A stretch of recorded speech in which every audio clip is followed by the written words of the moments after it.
is Ethan's teaching on the death of the Millennial Left. Ethan's a member of Platypus. Platypus is here on campus on UPenn. We host reading groups, coffee breaks, and panels, as well as public fora. We have a journal. I'm sure there's the Platypus reviews around here somewhere. I have some in my car, which is a monthly journal where we try to host a conversation amongst the left. And so, take it away, Ethan, when you're ready. All right. Okay. Are we good here? Okay. Great. So, confronting the death of the Millennial Left is intrinsically difficult. Its internal contradictions complicate any examination. Because it avoided the questions of its own existence and fought at the barricades of the left 20 or 40 years past, it was unable to recognize its own historical moment and dwelled on ideological events already placed by the left of the past. Its fixation on this past, 60s, 80s, or otherwise, made it even less aware of its own redundancy. The slow liquidation of the old sectarian left, their connections to historical Marxism, however distorted, is a reflection of this process. Ensconced from history and the development of capitalism, the corpse of the Millennial Left defends the outer edges of the Democratic Party, hopping between war rackets and identity fetishism, posturing for a working class position which seems more elusive than ever. However, this was not always the case. At its beginnings, the Millennial Left struggled toward a political line, turning to Marxism in the midst of international economic crisis, and also the potential to overcome the past, as opposed to sort of getting mired in it. So how and why did this struggle fail? What was the potential of the Millennial Left? An examination of its history, their phases and internal shifts, will help us understand these questions. The next generation of the left, my own and like most of the peoples in this room, will be conditioned by the millennials' failures, as with the many transformations of the left in the past. So, if the left's necessity is to be confronted, if our past is to be overcome, it must be properly understood. So, there have been variations on this meeting, on this teach-in presented by other members of Platypus in the past. And I feel like there's a sort of a strangeness in me presenting it, because as mentioned, the next generation of the left is my own, and I'm the first of these presenters to have not been there firsthand for the history of the Millennial Left. The opposition to the Iraq War, the election of Barack Obama, Occupy, and the first Sanders campaign are ancient history. And that's also true of the people in the room here today. So how do I or we receive our education? How do we understand the Millennial Left? We understand it generally from how they understand themselves. So as an example, in October of last year, a Jacobin Book Review declared that 10 years after Occupy, we finally have a left that matters, hailing the politicization of the young and its understanding of the urgent need for radical transformation. And it was sort of like an overview of the history of Occupy. And I feel like this optimism betrays the truth. The left today generally are funneled directly into activism and subculture. Its discontent is palpable but confused. It's been locked away from a basic understanding of its own history, let alone its disintegration. And to overcome this, the history of the left must be rescued from its own politicization. By looking back at how it's become ancient history 10 years ago, 5 years ago, which is bizarre to think of, but it's true. Especially considering sort of the like self-immolation of the Millennial Left, which I'll talk about later. But the Millennial Left was born out of the crisis of the anti-war movement in the early 2000s. Discontent with neoconservatism burst into a political turn. Left sectarianism, marginalized and decaying over the course of the 90s, suddenly regained relevance. The left channeled itself into protests. Anti-imperialism returned to vogue, and with it became a turn to the 60s and new left critique and organization. In 2006, the Students for a Democratic Society was refounded, directly counseled by old student activists and revolutionaries. The Answer Coalition, Port Militarization Resistance, and other groups organized by vintage leftists directly, or at least counseled by them, were a major force in protest organization. At the moment, the left seemed poised to blossom. And I think what's also significant here is they take on these forms of organization, but also the concern of this early Millennial Left was directly in overcoming it. So in overcoming the 60s and overcoming the new left. sort of recognizing the crisis of that the anti-war movement presented, and then also to a lesser extent that carries on into Occupy, which I'll talk about in a second. But so the election of Barack Obama in the 2008 financial crisis, while it presented sort of a crisis of politics, it, strangely enough, was not a catalyst for the left. And in fact, it deeply confused them. And part of this was the downturn of the anti-war movement immediately after Obama's election, but also with Obama himself and Obamaism. Can I just ask a clarifying question? You mentioned a crisis of the 60s. Can you just, maybe people don't know what you're... Sure. You're referring to a meeting that the new SDS had, and it was older SDS members talked to them. Yes. And some of them were even Platypus members who participated in this. Yes. Yeah. So when I talk about the crisis of the 60s, Platypus places a lot of emphasis on like the history of the left in the 20th century within these phases, and the new left turned in the 60s and 70s, which sort of involved like a parallel, as a parallel to the millennials. You have sort of the brewing of the civil rights movement and anti-war politics in the 60s, and with the turn to the 70s, sort of the downturn of Vietnam, 1973, the development of like neoliberalism, you have this sort of political turn.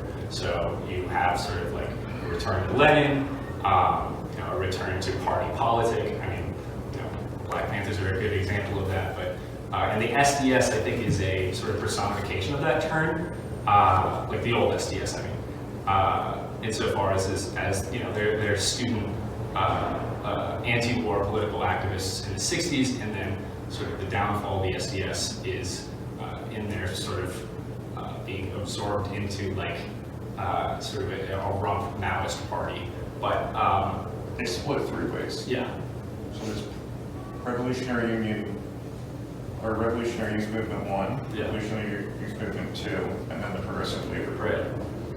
So they're trying to get towards a party in the 70s that doesn't materialize, Right. and there's a moment, as you were talking about, where looks like there's an opportunity to form a party Right. in the 2000s. Right. And I mean, you have a parallel to that, yeah, which is it's sort of in this new SDS. And as I mentioned, so part of the confusion with Obama is the pretty much immediate downturn of this anti-war movement, because of course Obama ran as an anti-war candidate, and although that wasn't necessarily the case, the downturn of the anti-war movement led to sort of the disintegration of a lot of these new, protest coalition left groups, including the new SDS, which is like was directly warned against by old members of the SDS at their formation, as Steve mentioned. So Obama was met with vilification or historic proclamation. He was either a personification of the apex of the civil rights movement. It's like a pretty typical liberal stance at the time, or a betrayal of Black liberation. So, caught in the single issue activism of the left before it, the millennials were unable to understand Obama as a conservative Black liberal. So this was both more and less significant than the left could have expected. So Obamaism was a novel marketing tactic for the Democrats, but at the same time representative of the transformation of race in politics since the crisis of Fordism. Attached to the failures of the Bush presidency, the anti-war movement fell apart, the new SDS collapsed alongside it. So, like I said, you have the parallel to the transition from the 60s to the 70s, the changes in the new left, Obama to neoliberalism, Vietnam into liberalism, excuse me. So, the first years of the Obama administration were also received very ambiguously by the left. And part of that was sort of the reaction against Obamaism, the reaction against the reinstitution. Well, I wouldn't say reinstitution, but he runs as a New Deal candidate, anti-war candidate, etc. The reaction against that not coming to fruition seems to come from a movement from the right at first, the Tea Party. And the left reacts to the Tea Party with frustration and confusion, and sort of fails to recognize, I think, the source of their discontent. So I did a lot of research going into this teaching, looking through sort of like contemporary left writing at the time. There's a lot of description of the Tea Party as demagogic, fascistic, astroturfed by the larger Republican Party, or, and this is like a direct quote from a WSWS article, the concerted effort by the ruling elite to create a broad base for right-wing politics. And I think that really does, that sort of critique, you're critiquing the movement, I think, on like bourgeois political terms. It's like it misunderstands it as a reaction to progressivism or a reaction to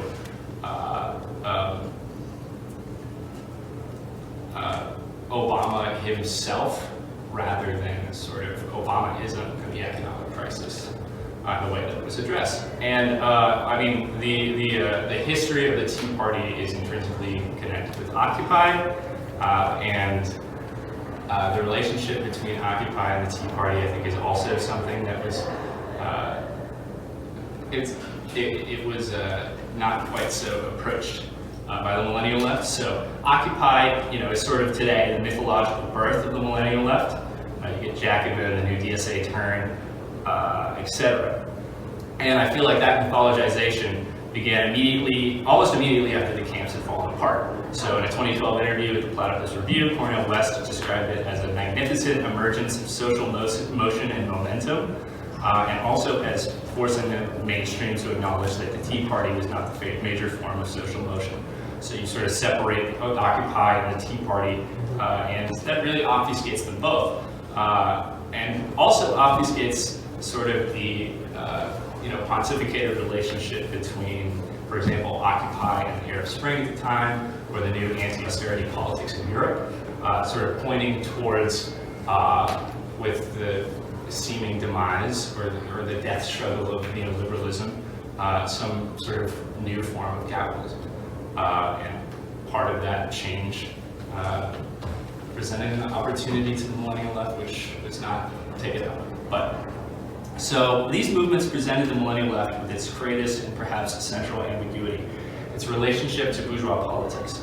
Occupy's non-demands represented something more than just an aversion of organization or a carryover of the sort of anarchist left of the 90s. At their core, they were an attempt to break away from the constraints of electoralism, and turn away from parties as they presented themselves in search of some other form of organization. The fall then was in leaving this question as it stood. Occupy was dominated by the forms and rhetoric of the post-political left, taking its furthest conclusion. So its growth as a protest movement brought in all different flavors of the left, who coalesced into broad internal factions, generally poised against the ruling class.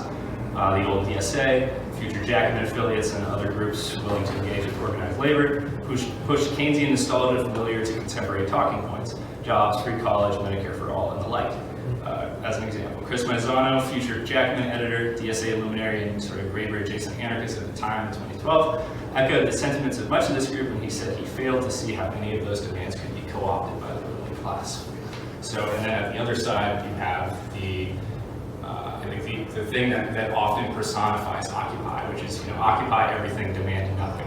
Insurrectionary anarchists disrupted union meetings and attempt to internally organize the protests as reflecting sort of the indefinite spread of the state tentacles.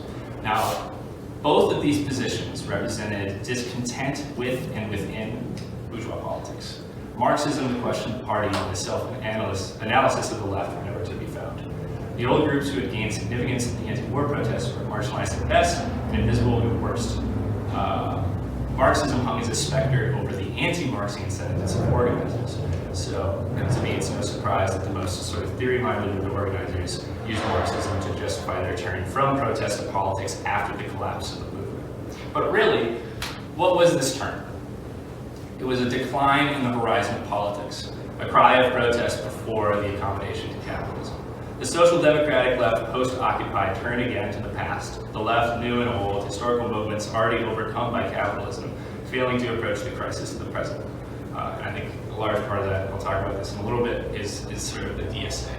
And one thing to be emphasized when you're examining the history of Occupy is I mean, obviously the DSA is sort of the inescapable face of the American left today, but at the time it was, you know, an absolute fossil. It was completely marginal, which is why it was so confusing that, for example, Chris Cotrons talked about this before, but like early Platypus members sort of met with Bhaskar Sankara prior to the formation of capitalism. It's in his membership, or the formation of capital, the formation of Jacobin, and his membership. I think we were just, it's a confusing thing. It's like a 80s.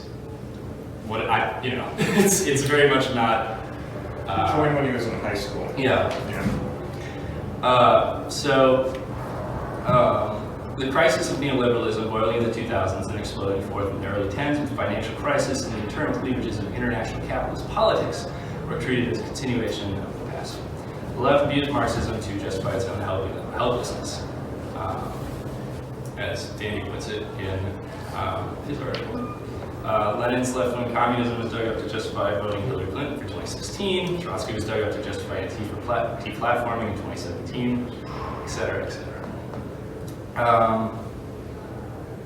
And also, I know this is sort of like restricted. This is largely restricted to the American left, but this sort of decline in the horizon, I think too, is also reflected in, I mean, first the failure of a lot of the Arab Spring, but also the international failure of anti-austerity politics. I mean, you have a good example of like Syriza in Greece, sort of a lot of this sort of like left populism in Europe that ends up melting away. Corbynism.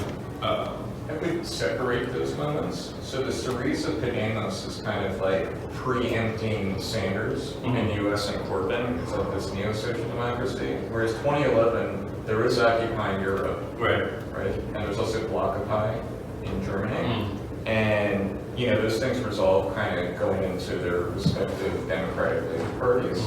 And then likewise, the Arab Spring kind of, you know, just ends with like Bonapartism, which is what we were already kind of expecting, meaning, you know, it ends with the famous image of the helicopter having lasers pointed at it with the people in the military one kind of thing.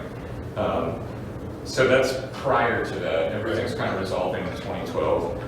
You know, a lot of people that were at Occupy, as soon as Mitt Romney was the Republican candidate, we heard that actually he's a fascist. Don't forget. Never forget. Happens every election. And so he had to get defeated to kind of get a bomb back. But one thing I wanted to come back, if you could talk about, was like Occupy was against a Democratic president. Yes. And so it was also ambivalent towards the Democrats and Republicans. Yes. And that's kind of the way in which this question of, is there something else to do? Right. There was like a party initiative, like kind of, I don't know, lackadaisical one. Yeah, kind of. Very, Go ahead. That's sort of what I was trying to touch on earlier when I said that sort of like Occupy's non-demands, it's sort of like, you know, they're trying to break away from, to a certain extent, sort of like the pitfalls of like the Democratic Party or just like bourgeois politics in general, which is also why the social democratic turn afterwards, in the mid-2010s, the Sanders moment, Justice Democrats, DSA, et cetera, why that also represents sort of a decline in the rise of politics. Quick question. Is that not just coincidental, right? It just happened to have been during the tenure of Obama?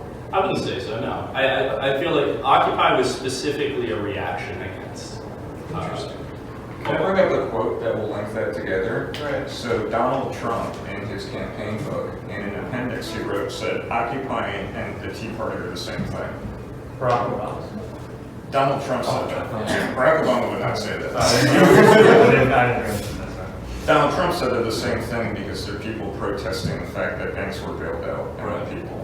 Right. So in other words, Occupy is like an expression of the, so you can look at David Duwalde just in the most recent issue of the Platypus Review, just said like, oh, we were, what is it, like, depressed or kind of disenchanted by Obama's election, and then Occupy came around. Right, so he kind of treats it as these two separate things. It's like, no, Occupy was a reaction to the fact that there was this idea that Obama was going to be the New Deal. Yes. That he was going to run on the Employee Free Choice Act, which he didn't do. It was going to be universal health care. It was going to be a Green New Deal. That was. It was a Green New Deal. I mean, not in those specific terms, but sort of. Do you know why Danny Jacobs got an environmental science major at Temple University? Because he thought there was going to be a Green New Deal. Wow. So, of course, yes. You fools. So, and that is not the case. Of course it was a real thing. So the point being that kind of led them to, if actually the Tea Party wasn't there, then they wouldn't have anything to kind of protest against. So because the Tea Party came out, then they were like, oh, well, all you guys are fascists and you should pay your taxes. Anyway, sorry, go ahead. Or other comments that people may have.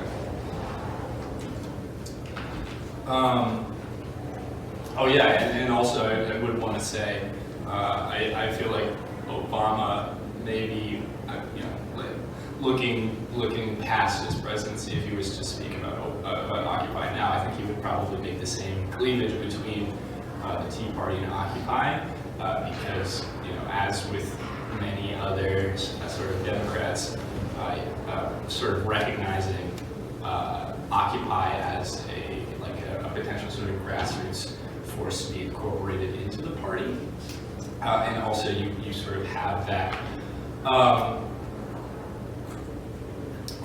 form. It's repeated over and over in the 2010s of grassroots politics and protest. Where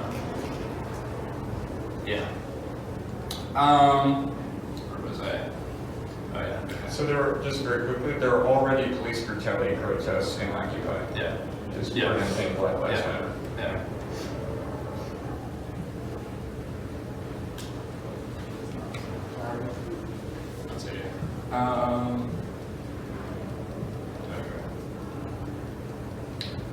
So the growth of the DSA was sort of a direct demonstration of this process, and I think the DSA itself is interesting.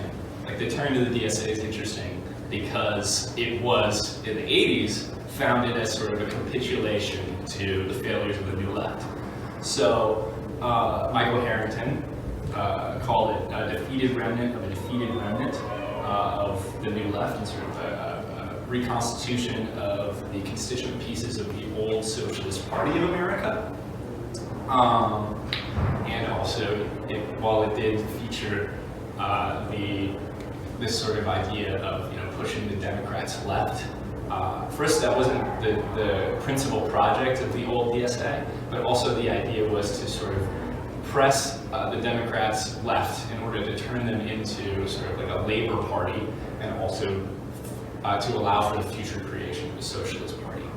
So still though, with the end of the New Left's Leninist turn, the collapse in the 60s and 70s, the academization of the remnants, that sort of idea of all these New Left academics and cultural Marxists or whatever you might call today, that in and of itself was also symptomatic of the failure of the New Left.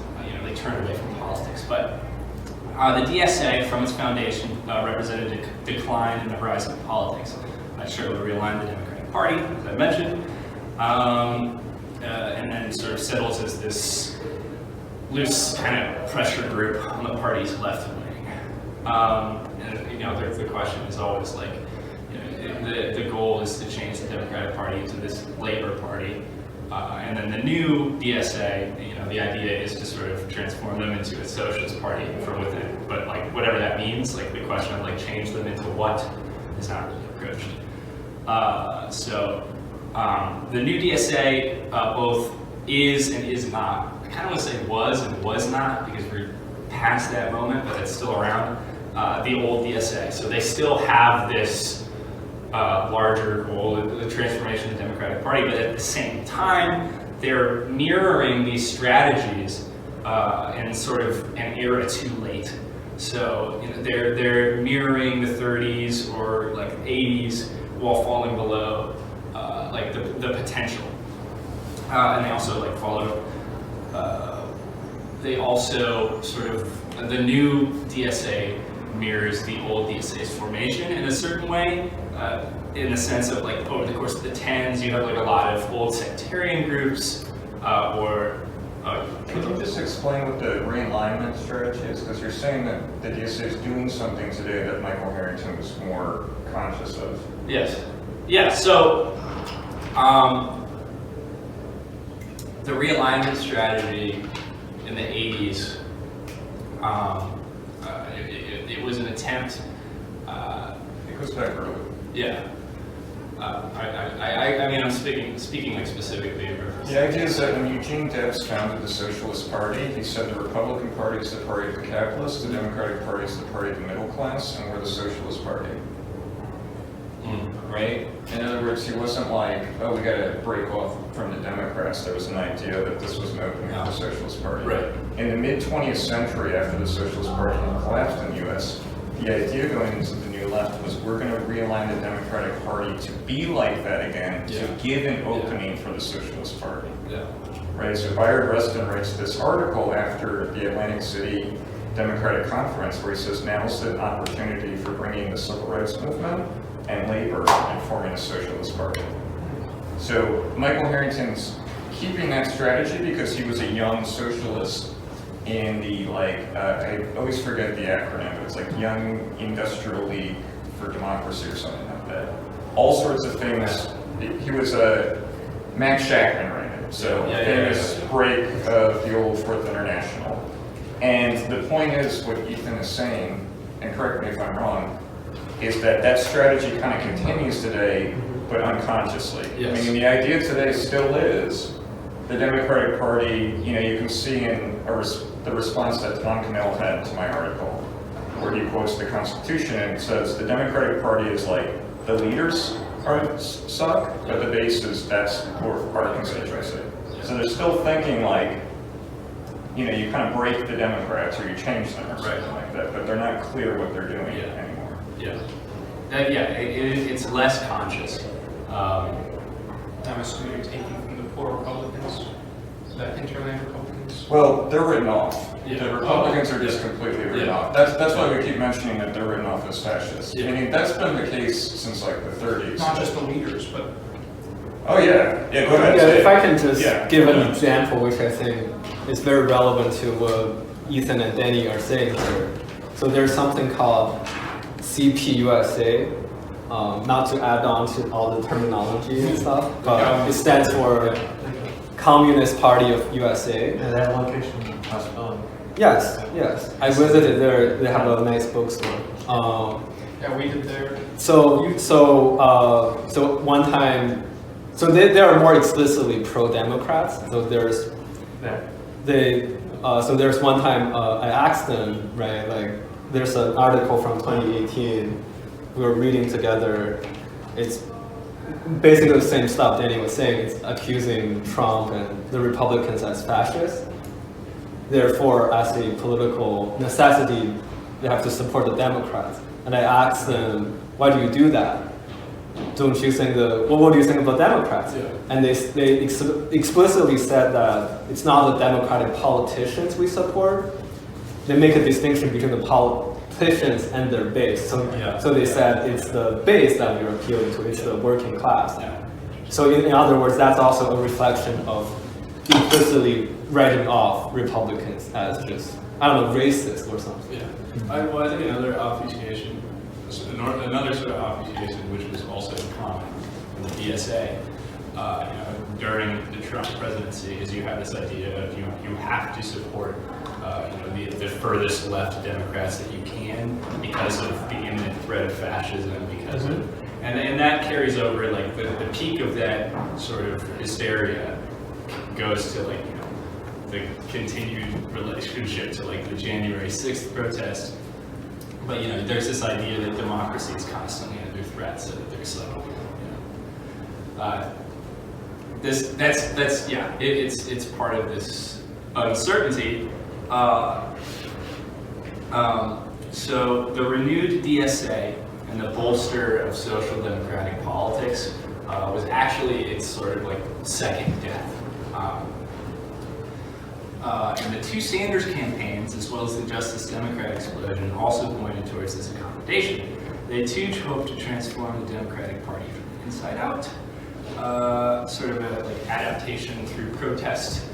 I think like Sanders is a very good example of that. You would constantly have sort of a cyclical thing, especially during the heights of, I was more involved in the second Sanders campaign, but the first two, there would be like a really strong reaction against like, oh, he's submitting himself to party leadership, you know, it's a shock, etc.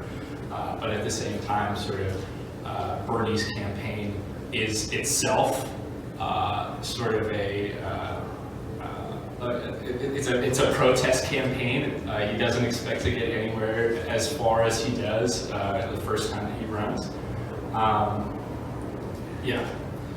So as the old DSA made do with Jesse Jackson and anti-Reaganism, Millennial Left took up progressive Dems and New Deal nostalgia. As socialist politicians lost campaigns or ironed out their oppositional posturing, the left was thrown in the same cycle of confusion, concession, and despair. You get outraged, like I said, over Bernie Sanders' submission to party leadership, or DSA Congress members shifting foreign policy positions, or AFC's choice of Met Gala dress or whatever. It represents sort of a helplessness, and also Sanders connecting back to Obama. I think a significant thing to the Sanders campaign was, Obama runs as an anti-war candidate and a New Deal candidate, on the left of the Democratic Party, and then Sanders does too. He runs, explicitly on like New Dealist nostalgia, anti-war, etc. But really, what it is the Sanders campaign is an attempt to explicitly expand the Democratic base. To include these people who, are not in typical voter base. Yeah. So, Sanders really, the whole thing's confused the whole time because he is running against Obama. Right. He won't say it. Right. So in 2014, he says, I'm going to support the Democratic Party candidate no matter what. Right?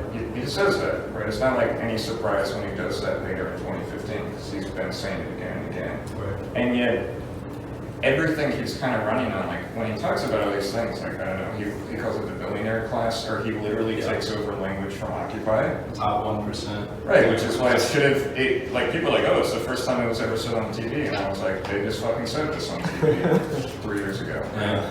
So, the problem from the start is Trump ran against the Republican Party. Yes. He just said, forever wars, all these mistakes, these trade deals are bad. He even said, just you guys are bad leaders or something like that. He right? runs against establishment. Wouldn't commit to support. He wouldn't commit, yeah, in the 2015 primary and stuff like that. And I'm just saying from a mere political side, you can be against every one of his policies, but just talking politics for a second. Right. Meaning, already right there, he was willing to take the gamble. Yes. I think Chris talks about this in the article. Yeah. That the Millennial Left was never going to take. Right.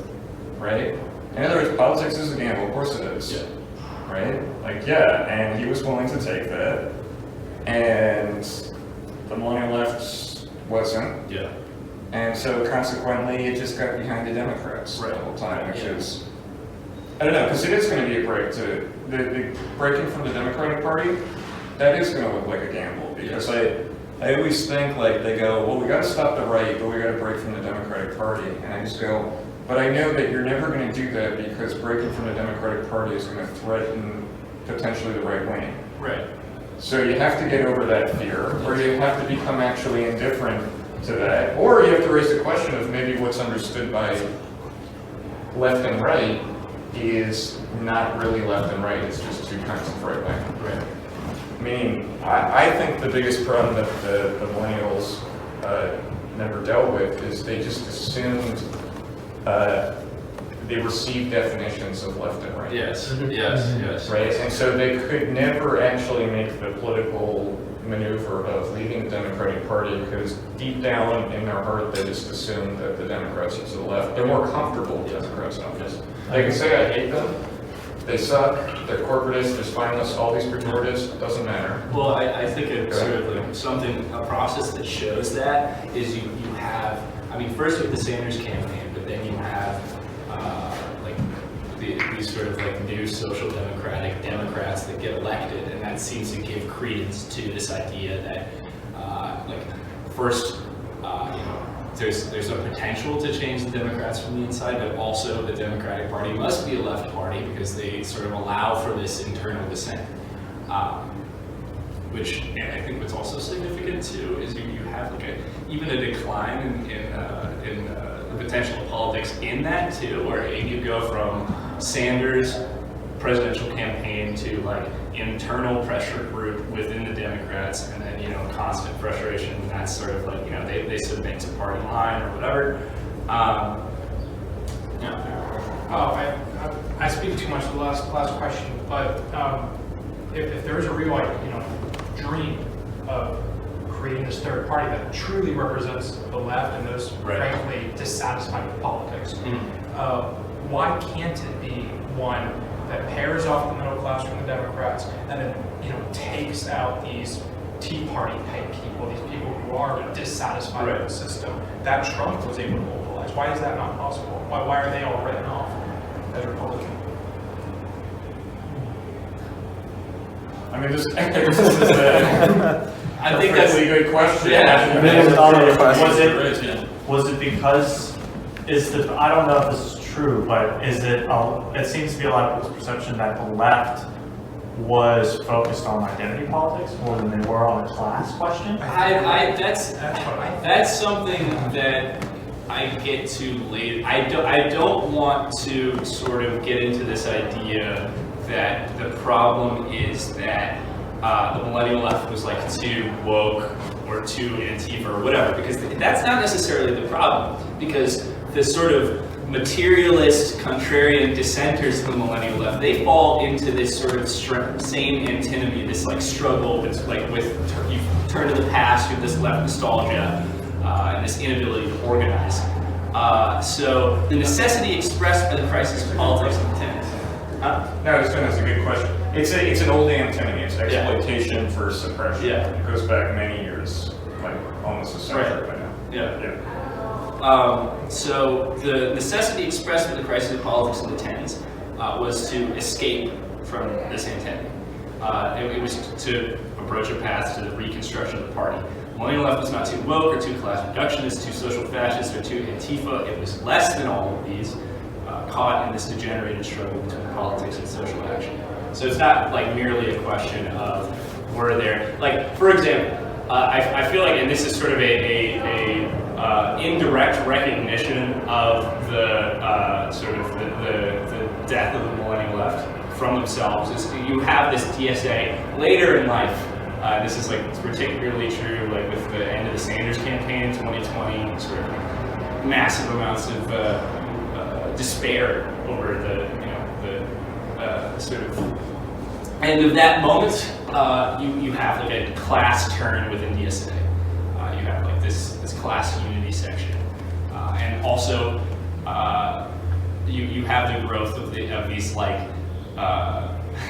these people that Platypus has approached as of recently, like this idea of like sort of anti-leftism. So the problem of the left is like it's too like decadent, or it's too woke, etc. I think that's it's dwelling.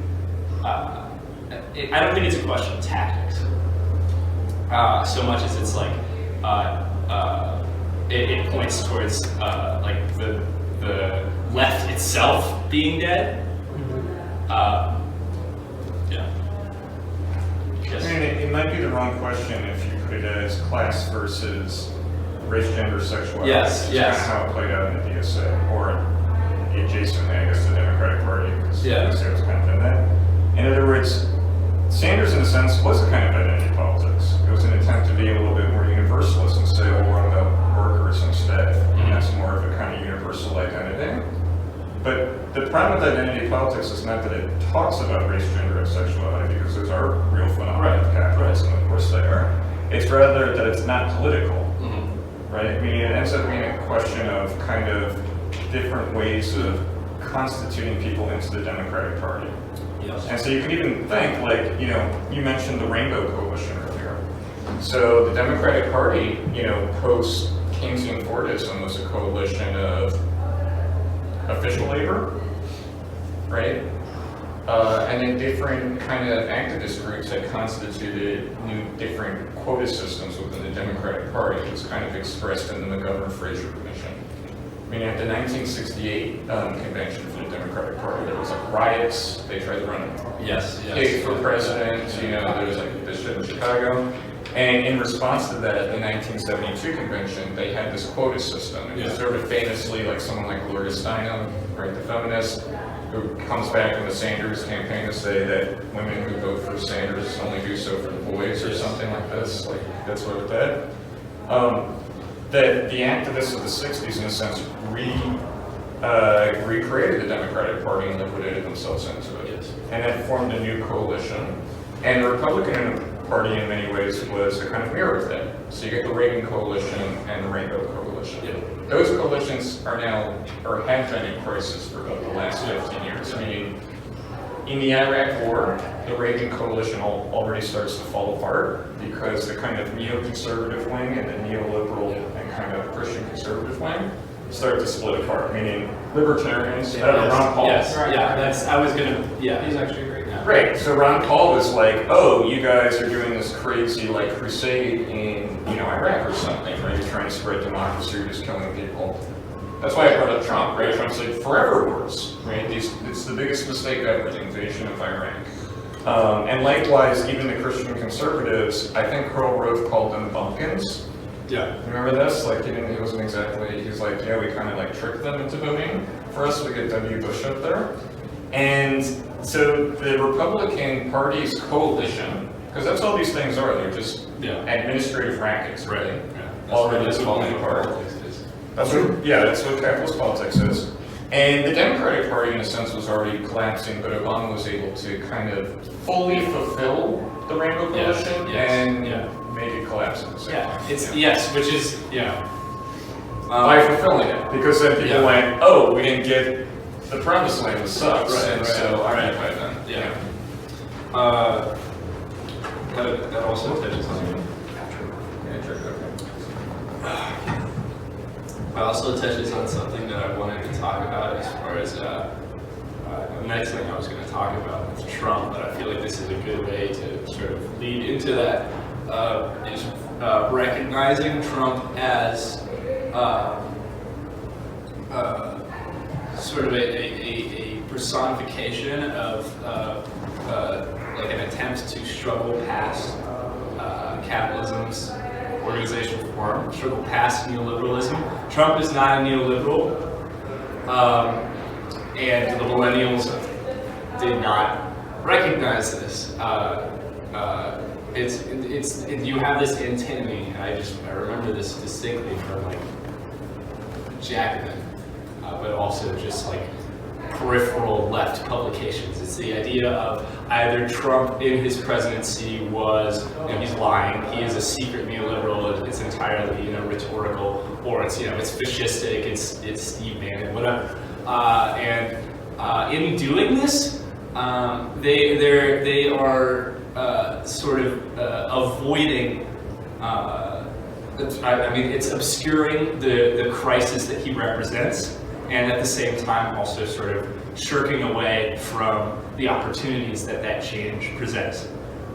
So anti-Trumpism is an unspoken and unexamined assumption. The left took up more dead left habits, hawking 80s anti-fascist street violence, and Trump, consciously or unconsciously, revealed the left's final relevance, because in overcoming neoliberalism, or struggling to overcome it, first of all, he renders politics prior to him irrelevant, but at the same time, he takes up a lot of left's demands.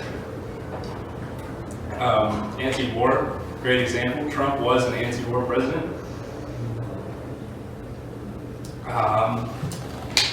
Despite sort of, for example, he repeatedly described the Iraq War as, like a quagmire, or the greatest American mistake other than Vietnam. He tries to also pull out of Afghanistan, gets talked out of it. But, so then the left is sort of rendered irrelevant, and the only thing that you have is he a fascist or is he just lying? It's like neither of those things are true. Really that falls below, And then I wrote on a quote here.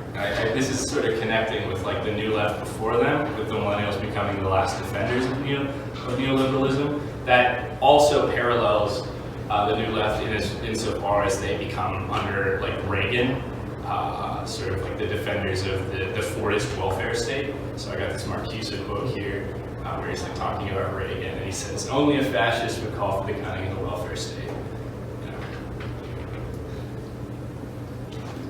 But also the truth of that is obscured too, because we still have people who describe Reagan as a fascist today.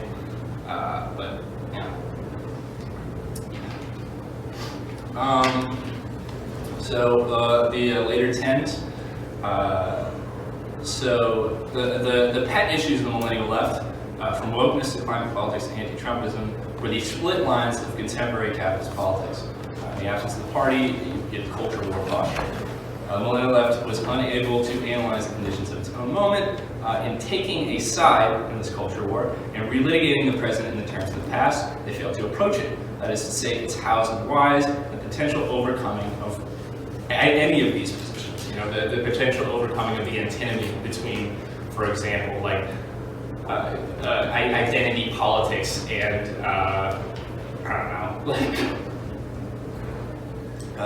anti-wokeness, or the potential to overcome like why these positions exist in the first place. And only a socialist party can approach this question. That's not really true. I mean, it can and seems to be sort of, there's the potential for it to be conservatively resolved within capitalism, but like in terms of the left, only a socialist party can approach this question, and only a socialist party could truly transcend it. Like I mentioned earlier, I want to emphasize that it's not a question of the left being too social fascist or too Antifa, etc. So now, in the aftermath of COVID and the Biden presidency, we're confronted with the millennial left at its lowest point, the final stages of decay as social democracy collapses back into history. Much of the left has already become depoliticized. Anecdotally, I can point to more than a few Sanders campaigners and DSA socialists who have already withdrawn from politics. That Super Tuesday blow in 2020, the last real left event before lockdown and the world ending, stretched on for almost 2 years and just get mass despair. Some millennials, good example, Bhaskar Sankara, the new editor of The Nation, seem prepared to fully integrate themselves into capitalist politics. They might even recognize the death of the left late on. You get the mention of the sort of DSA reaction in Jacobin. Sankara writes an article last year where he describes the left as being in purgatory. So they're sort of late on recognizing the left, the death of its own sort of moment. Others have turned to anti-politics. So you get, as mentioned earlier, this like anti-leftism, but also Kaczynski and Fisher have been thrust back into West consciousness, provide nihilism to the consolidating crisis. None of these will provide the answers. Both push the left further from itself. The reaction to Biden's withdrawal from Afghanistan last year personified, I think, this sort of late despair. The war, the millennial left's original rallying cry, was now a subject of embarrassment. The left praised and critiqued Biden on his own terms, usually tiptoeing around the role of Trump's foreign policy and realigning American objectives. Unable to clarify what the war meant, they were confused about its ending and confused that it had been accomplished entirely without them. And you see parallels to this in all the political crises of the last few years. The summer protests in 2020 is a good example. Sort of the protests, climate protests, and sort of like organization for like Medicare for all in the early parts of 2021. DSA is completely out of that. January 6th, that's complete mystery. And the now contemporary easing of COVID restrictions in Ukraine. The corpse of the millennial left has become lost in its own progress. muddling its own history, erasing the past as soon as it fades from public perception. So, what is to be done? But I was gonna just leave the question there, but I think that's not the right question to ask here. I would say it's just what next? So, the youngest millennials are now 25 years old. Most of us are younger than that. The new generation of the next generation of the left, Generation Z, is being thrust into a world that's seemingly without political pretensions, and that is that could mean any number of things. It could indicate sort of a turn back to the post-political left of the 90s, sort of like Marxism fading back into irrelevance. I don't know, maybe. It's a little bit too early, but it could mean something else. Our education on the left comes from Millennial Voices and Millennial Groups. DSA are thousands of smaller, usually online subculturists. Basic tenets of politics and philosophy, let alone Marxism, are taken for granted. We did not have teachers who fought at the barricades in 1969 or something. We have their pupils distorted and less avowedly left. So, what is sort of the pointing to the future? What is the potential? What is of the Gen Z left? Like, what is their responsibility? To me, it's sort of to approach this history. It's to escape from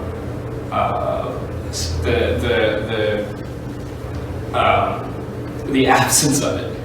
It must understand its own lineage. It must make its own history more perceptible. It must educate itself and re-examine its basic constituent parts. Millennial Left's greatest failure, to me, was in their relationship to the past. They fetishized it without examining it and questioned their own task of history. The Gen Z left might be worse or better off to reevaluate their own position.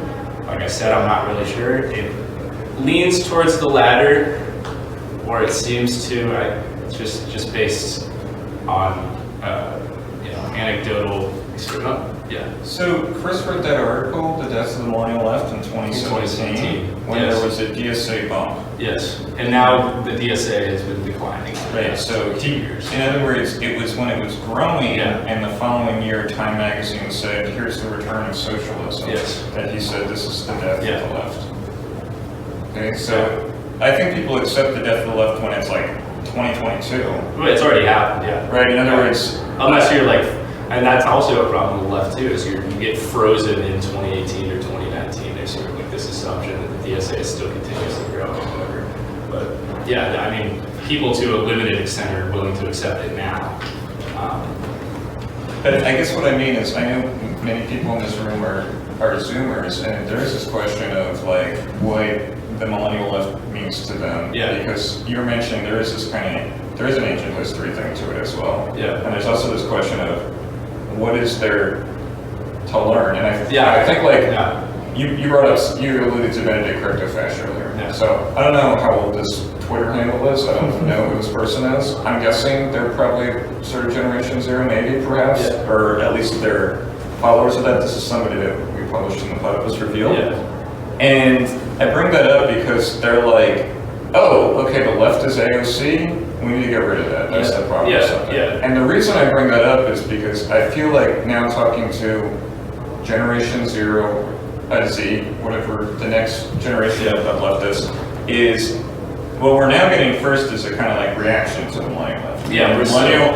Millennials are associated with wokeism. They're associated with Bernie Sanders, Obama perhaps, DSA, and a lot of the hardcore communism is coming from like younger generation saying, I'm not going to follow that.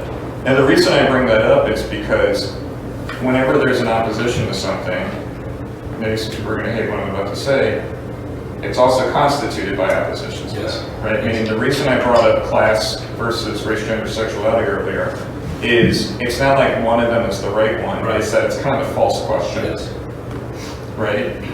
And the problem is that people kind of get stuck in that because they're kind of reactions to each other, meaning that class, quote unquote, came out of, oh, well, isn't the Democratic Party filled with quotas of people of different oppressive marginality? And yet they're still drone bombing someone in Yemen. That doesn't really make any sense. So maybe it's a question of class.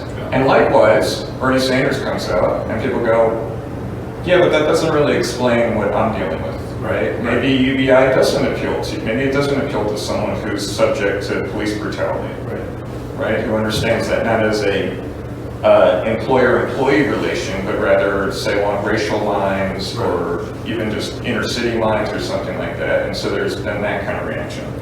So I bring that up because now coming to the Zoomer to millennial generation thing, it seems like a lot of the Zoomers are kind of taking a one-sided criticism of the millennials. And I'm not trying to save the millennials because I'm one of them. I'm fine with going down with all of them. Right, all that exists deserves to perish, fine. I'll go out of existence with them.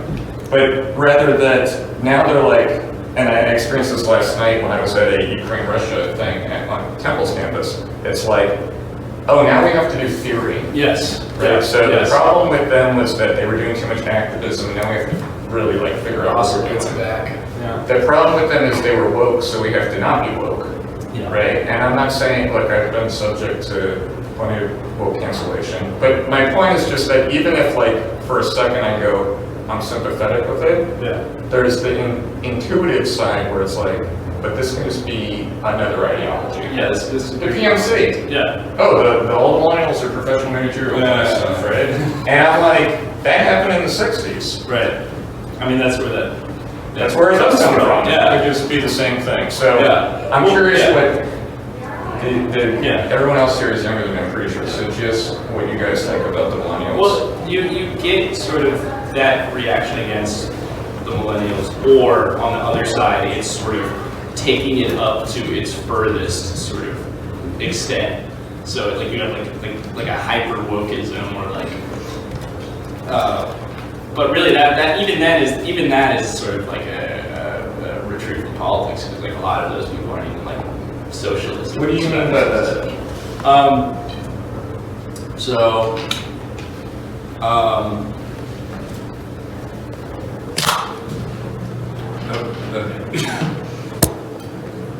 So what I mean by that would be you have, for example, sort of translating wokeism into well, I guess now that I think about it, this is something that was present with the millennials too. It's explicitly segregationism, or putting it within there's also been sort of a lesser return of third worldism. So the idea of sort of translating these categories into sort of into that? I don't know. I mean, there was anti-wokeism with millennials. Yeah. Come down. Yeah. Right? Yes. It's funny to go on a podcast and say things that are offensive. Yeah. Right? Yeah.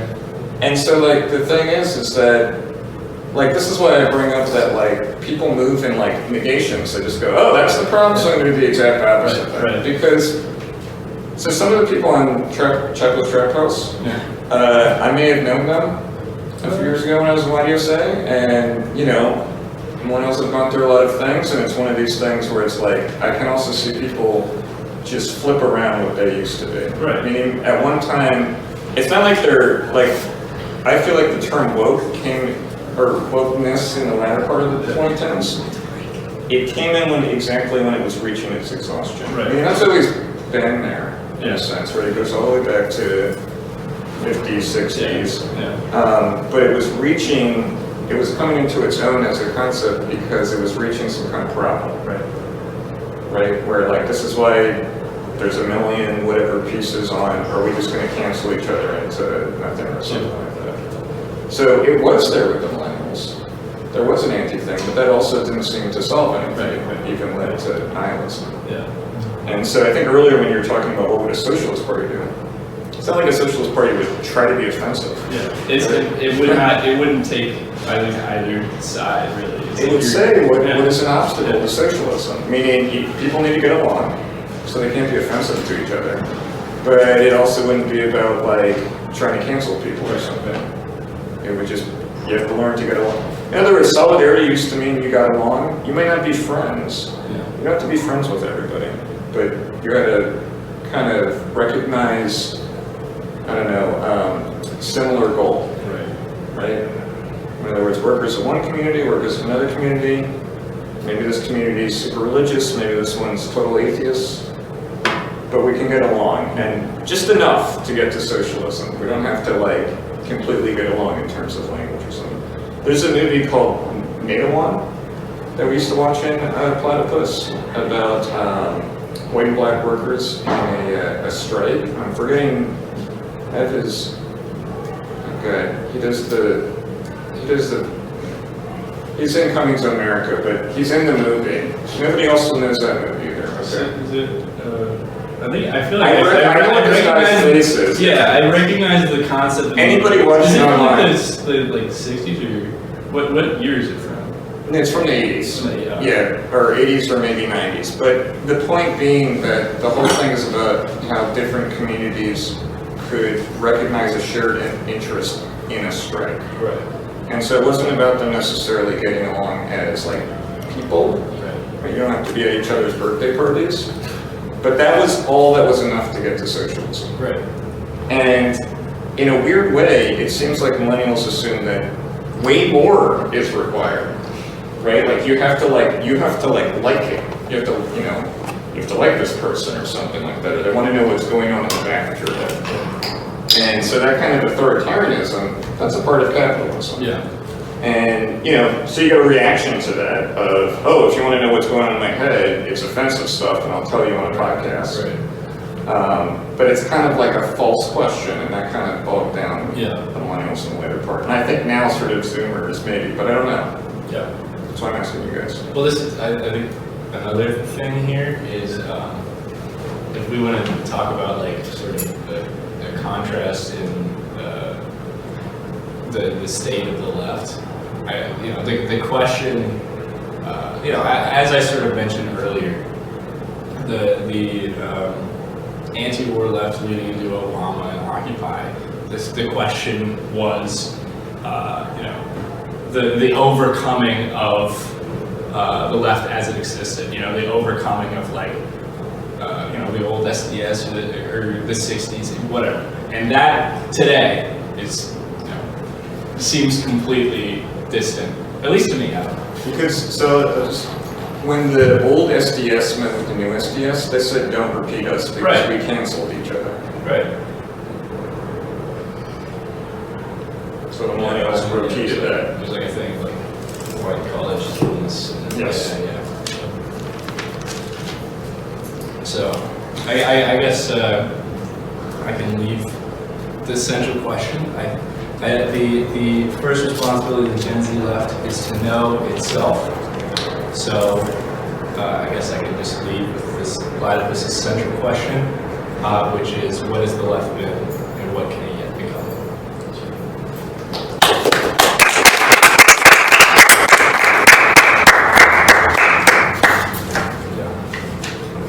Questions?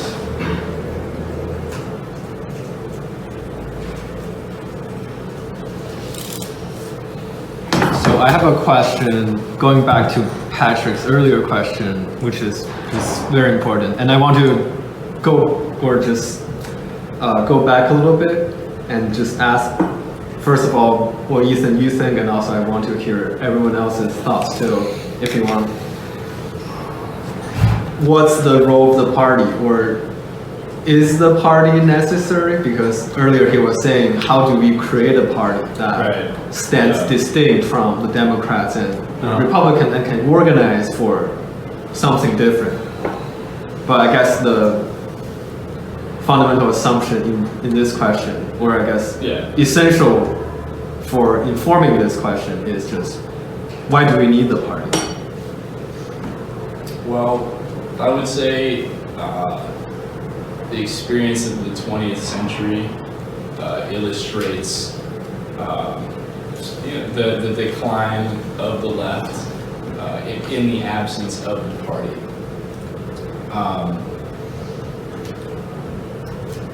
The party it's not, when I say party, it's not just like a question of, because there are, 500 different parties that exist today. That's not what I mean. A socialist party is able to take up, it's able to, there's sort of like a cleavage, I think, that's existed for the past, 100 years of, first of all, the concept of like theory and practice. That sort of is reflected in the millennials with like this idea of like, okay, you're doing politics, you're doing whatever, or you're doing like on the ground grassroots organization, you're doing protests, etc. There's no such concept. I don't think that there's like a severance of that when, during the Second International, historical Marxism, the historical heights of Marxism. But I'm not sure if I could say, yeah.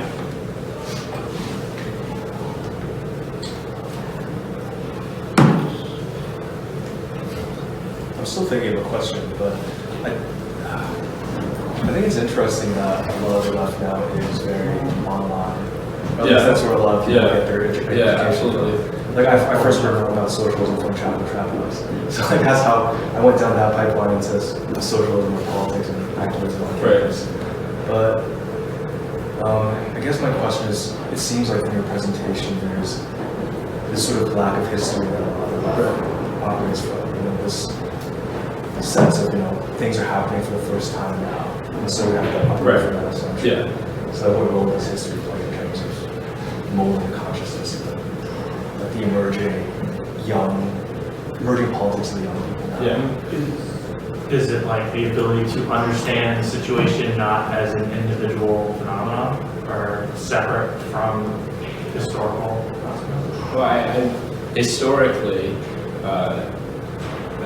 talking about Marxism is obviously it's separate from the left, but this is also true of the left by and large. And it's inseparable from history. It's in and of itself, it's an understanding of history.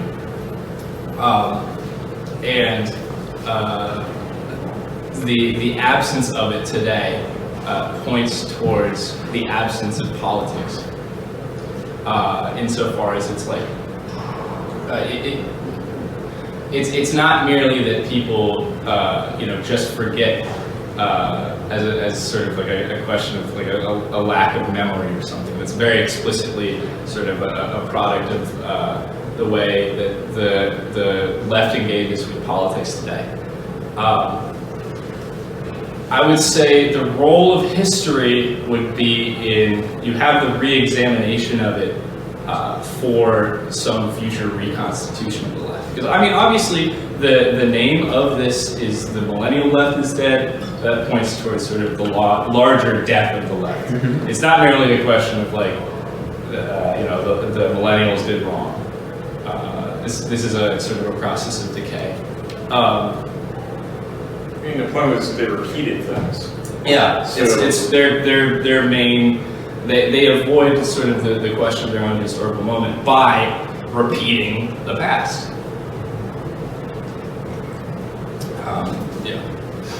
Part of it, because you mentioned Marx, so I guess I can say that now, which is that, Marx put capitalism as a problem of history. Yeah. So he put it as the 19th century repeats the 16th century. So we're kind of stuck in repeating moments, right? We kind of play out the bourgeois revolution again and again. This last election, Biden said he was saving democracy, Trump said he was saving democracy. So they both play out a bourgeois revolution in that sense. So, why, as you brought up, like, why would one need to know something about history in order to overcome the problem of history, where I think you were at my teaching when I said, really Marx says this is prehistory, meaning it's a kind of unconscious historical process playing out. Yeah. So to overcome history being played along in an unconscious way. The question about the party, just to return to that, I thought it's telling in a way that it's unclear today. Yeah. Right, meaning a party kind of plays out like it's an after-school organization. Right. So people, they'll come to a reading group and go, oh, why don't we find a party tonight, right? Because we can get a room for Thursday, and there we found it. We just have to go and ask people to join. Because in a sense, the parties historically, it's not that a lot of people got together, it's that a lot of people recognize the goal in what the party embodied. Right. So the fact that parties have become obscure today, that's in a sense bound up with why people they believe their interests are met with the Republican or Democratic Party. Because if you think the party's point is to basically, I don't know, raise the standard of living or like attenuate your condition, then maybe it is more rational to just go and lobby the Democratic Party. Yeah. What are you doing with a bunch of, I don't know, intellectuals on campus? You should go and get legislation signed and passed to Congress would be much more effective. But if you have this idea that, no, there's something about society that needs to be transformed that actually cannot be, effectively dealt with at even the political level as it's constituted now, then that's what would necessitate a party. Now, me saying that doesn't mean anything because in a sense, hundreds of thousands, millions of people have to at least implicitly demonstrate their recognition of that goal. And that's what was recognized in the internationals of the early 20th century. I think another thing that points to that obscurity is, even the concept of like a reformation of the party, it's like in the United States, like what would that point to? It's like sort of a third party. Those have already existed. You already have like a PSOL or whatever. And that does not seem to point towards organization. So,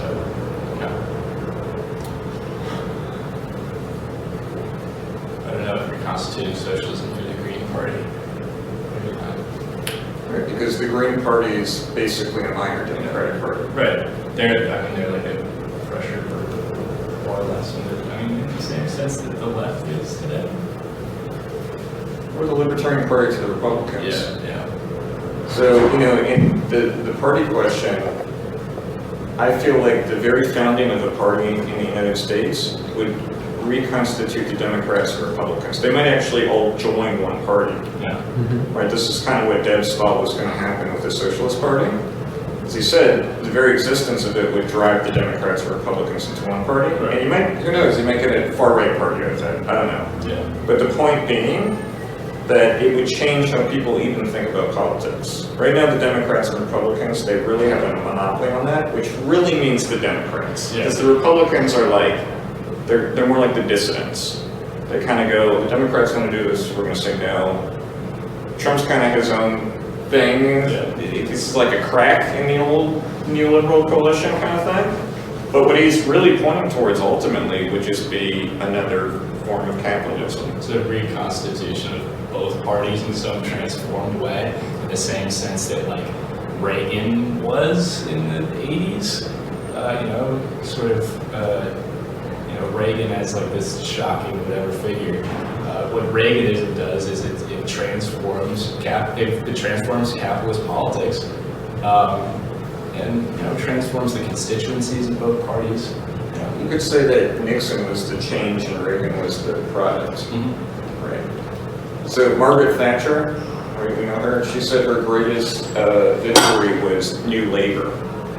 Right, so in the US it would be like saying Reagan's greatest victory was Bill Clinton. Yeah.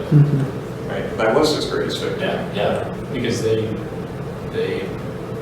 both Clinton and Blair end up instituting sort of like the heights of neoliberal reform to begin with from labor, from the Democratic Party. So. But I'll flip it. I'll say that FDR's greatest victory was Dwight Eisenhower, meaning the Republican Party becomes a New Deal party, yes. And so he extends, like the highway system, all sorts of things like that.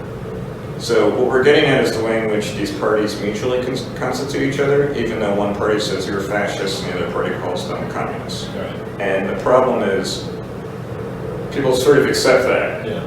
At least implicitly, like they might go like, okay, they're not really, the Democrats are not socialists, but they're to the left of the Republicans.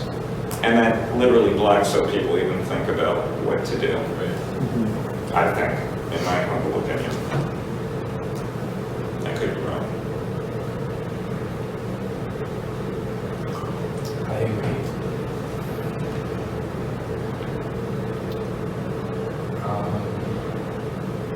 Any other questions?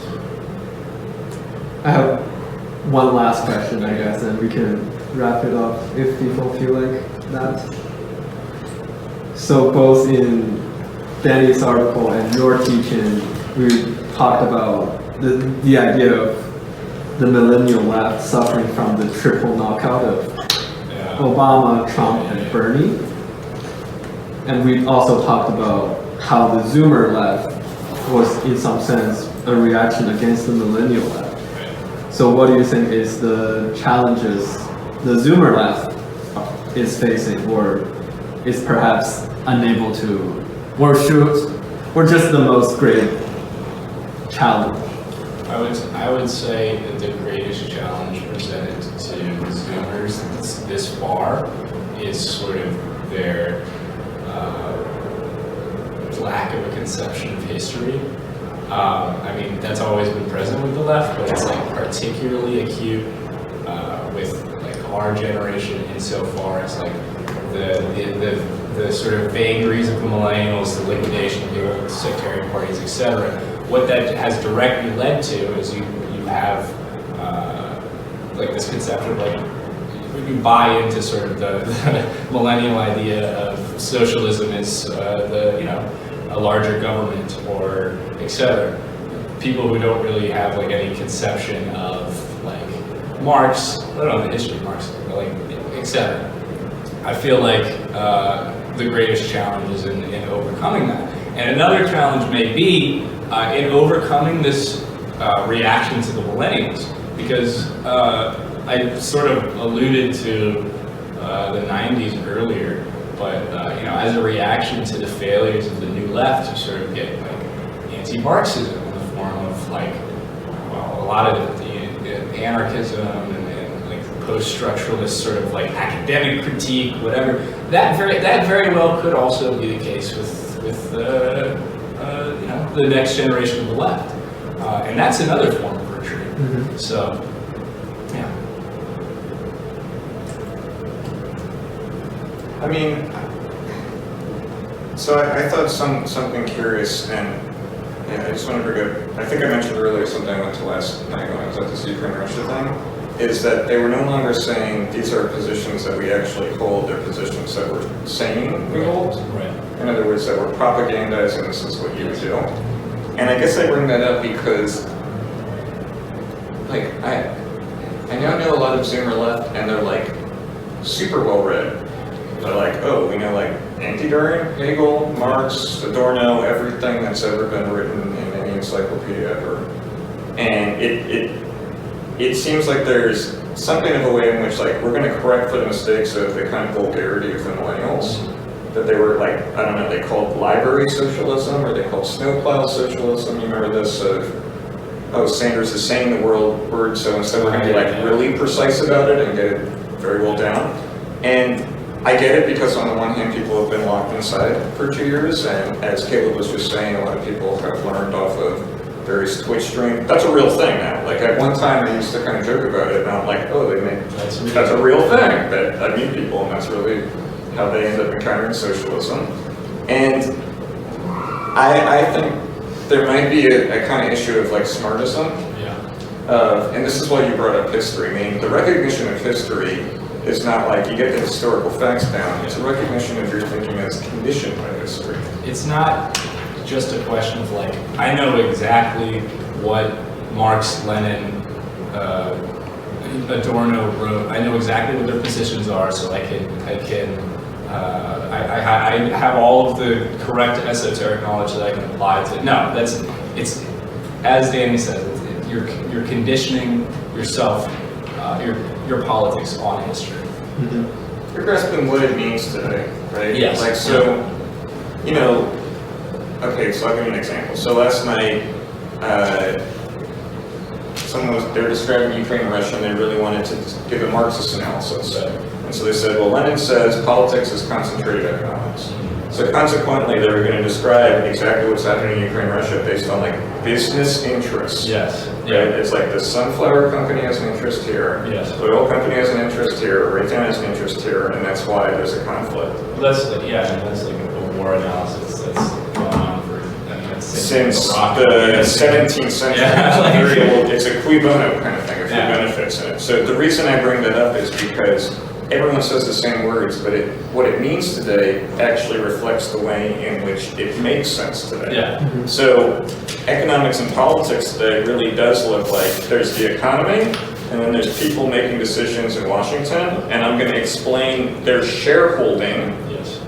and their political legislation, and that explains the world in that sense, which is, just so everybody knows in terms of Lenin, not what he meant by that, No. because he meant there's a crisis as political reflection.